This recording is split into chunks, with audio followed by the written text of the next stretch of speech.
খুব হেলদি একটা ব্রেকফাস্ট নিয়ে এলাম। দেখো এখানে নিয়ে নিয়েছি দুটো ডিম, একটুখানি পেঁয়াজ কুচি, লঙ্কা কুচি, টমেটো কুচি আর হচ্ছে ওটস। এই যে পরিমাণ মতো লবণ দিয়ে দিলাম, কড়াই বসিয়ে দিয়েছি দেখো চুলার উপরে।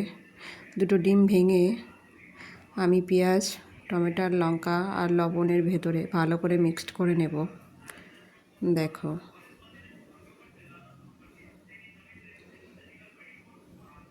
এবার আমি ওটসগুলো দিয়ে দিয়েছি। দেখো ওটসটা দিয়ে আমি ভালো করে মিক্সড করে নেব। যদি মনে হয় একটুখানি জলও দেওয়া যেতে পারে।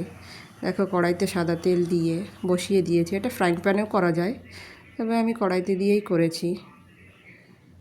দেখো হাত দিয়ে দিলে সুবিধা হয়, রান্নায় হাতের ছোঁয়া থাকলে রান্নাটা খেতেও ভালো লাগে, তাই আমি হাত দিয়েই করছি। দেখো সকালবেলার ব্রেকফাস্টে, হেলদি ব্রেকফাস্টে এটা খুবই উপকারী। এর ভেতরে নানান রকমের সবজি দেওয়া যেতে পারে, যেমন গাজর, বিনস, তারপরে হচ্ছে তোমার যে যেমনভাবে সবজিটা খাবে সে তেমন দেবে। দেখো আমি উপর থেকে আরেকটু তেল দিয়ে দিলাম।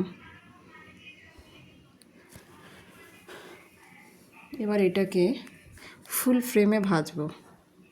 দেখো ফুল ফ্লেমে ভাজা হয়ে গেছে। দেখো উল্টে পাল্টে দিয়েছি। দেখো আর একটুখানি তেল দিয়ে দিচ্ছি। এটা একটু মোটা হয়েছে দেখে একটু তেলটা বেশি লাগছে, যে যেমন খাবে সে তেমন তেল দেবে। এটা অল্প তেল দিয়েও ভাজা যেতে পারে। দেখো সুন্দর হয়ে গেছে। দেখো আমি থালায় পরিবেশনও করে দিয়েছি। এটা টমেটো সস দিয়ে দিয়েছি। এর সঙ্গে হচ্ছে তোমার কাসুন্দি কিংবা অন্য কোনো সস কিংবা যে যেরকম খেতে পারে তার সঙ্গেই ভালো লাগে সকালের ব্রেকফাস্ট হিসাবে।